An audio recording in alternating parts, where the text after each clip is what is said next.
Uno was shot in the hind and the face, blinding him. Uno, the endangered Florida panther, but... It's something that really caught my attention. The story of Uno. And big cats in Florida? Like any good story, this one has some twists and turns. And some surprises. Oh my God. Oh my God. Oh my God. Oh my God. Holy... Here in Florida, the word panther triggers many emotions. Oh my God, stop. That's a really cute picture. It's a baby. I think it's part of us, the future. This one is pretty easy. Everyone loves a kitten. But opinions can get very heated. If there was one word or phrase that springs into your mind when I say Florida panther, what is it? Big cat. Resilient. Endangered. Overprotection. Wilderness. I personally think hockey. Conservation. I love them being here, but there's getting to be too many of them. But what's the reality? I wanted to find out more.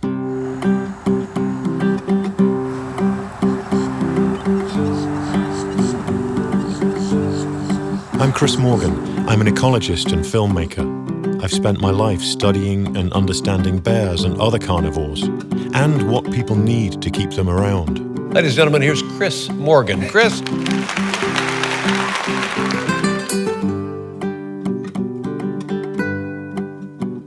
It feels so unusual to be here. It's not like any cat habitat I've been in North America before, so it's just got this really magical, tropical element to it. And every step I take, I'm picturing a panther deep in the brush. This is one of the most amazing, magical places that I've ever been. I've just walked into this cypress dome in the Florida swamps, and it's right in the middle of panther country. The panther could have been lost, and they were on their way out. And what makes them unique is that they held on. This is one resourceful cat. They were once found from the southern tip of the Florida Peninsula, north to states as far away as Arkansas, Mississippi, Alabama, and even South Carolina. Today, they are left in only 5% of that historic range. In the 90s, there were just a handful left, maybe as few as 20. It is the only population of puma east of the Mississippi River. Here at Big Cypress, we have the largest acreage of habitat for the Florida panther in all of South Florida, 729,000 acres that panthers call their home. Well, and I've often thought if someone went in a gallery and started destroying the works of the old masters and the old painters, people would be outraged. Mm-hmm. But yet we have a natural creation here that we don't want to lose. We shouldn't lose, because if we do as a society and a culture, I think we lose. Uno was just one cat who was in the wrong place at the wrong time. Every cat faces challenges. But over time, and with a little help, the panther population started to grow in number again. This time into a very busy world of highways, golf courses, ranches, and developments. More of their habitat is being lost, but especially it's being fragmented. You know, it's really easy to want more panthers in Florida when you live in Naples or Miami, but what's it like when you live right in the middle of panther country, especially when you've got livestock to protect? Running a farm and living by myself, it's a little unnerving sometimes. So when you have livestock that's killed by a panther, is it possible to get compensation? Yes, you have to prove that it is a panther. I don't think that that species needs to be exterminated completely, but I think that we need to reevaluate and take a better count. How many cats do you think there are around? Way more than they think.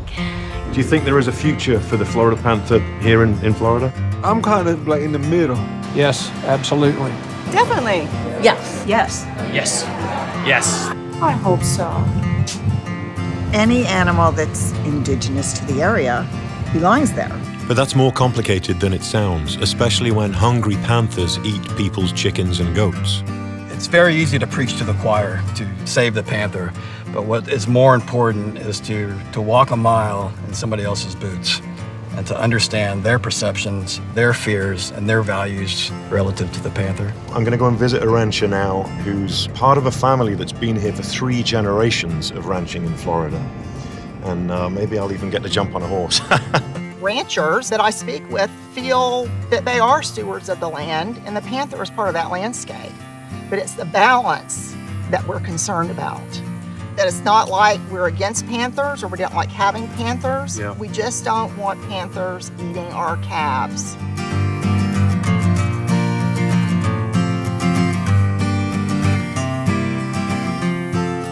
Panther recovery will not be successful unless the agencies responsible for that recovery have the trust of those private landowners and stakeholders that are most impacted by the panther. It's really interesting figuring out how people are living with panthers here in Florida today, but what about those people who've lived with them for thousands of years? I'm just heading to the Seminole tribe to talk to a tribal member there about their relationship with the panther. We pay a lot of respects to all of our animals, but more so the panther because of its elusiveness. You hardly ever get a chance to see one up close, so we need to take care of our animals so they can take care of us and we can live in harmony. And there is a lot of hope.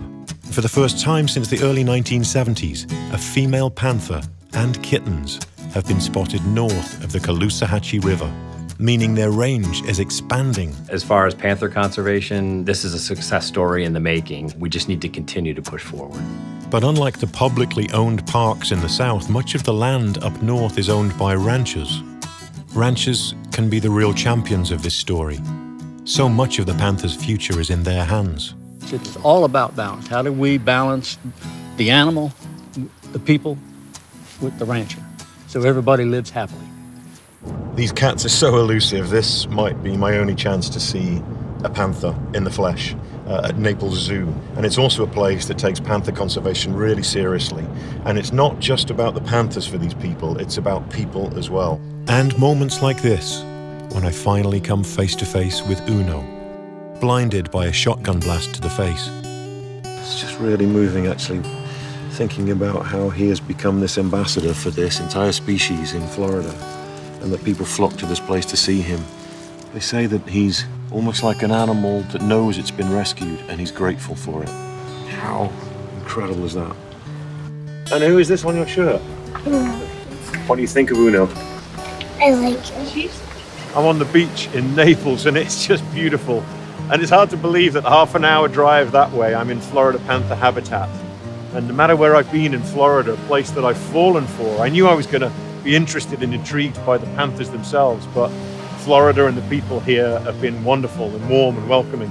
And everybody seems to have a different opinion about panthers. But I think we can all meet in the middle, and there's some really good common ground, and panthers can bring us to that common ground. Because what is good for the panther is good for all of us. I'm with the people of Florida. I think the panthers belong here, and there's a future for them if we're all smart, careful, and understanding. It may take decades, but it seems like a future worth thinking about. A place where this iconic symbol of America can thrive among the people of Florida in an open and balanced way, and perhaps share a story of tolerance and pride for the whole world to learn from.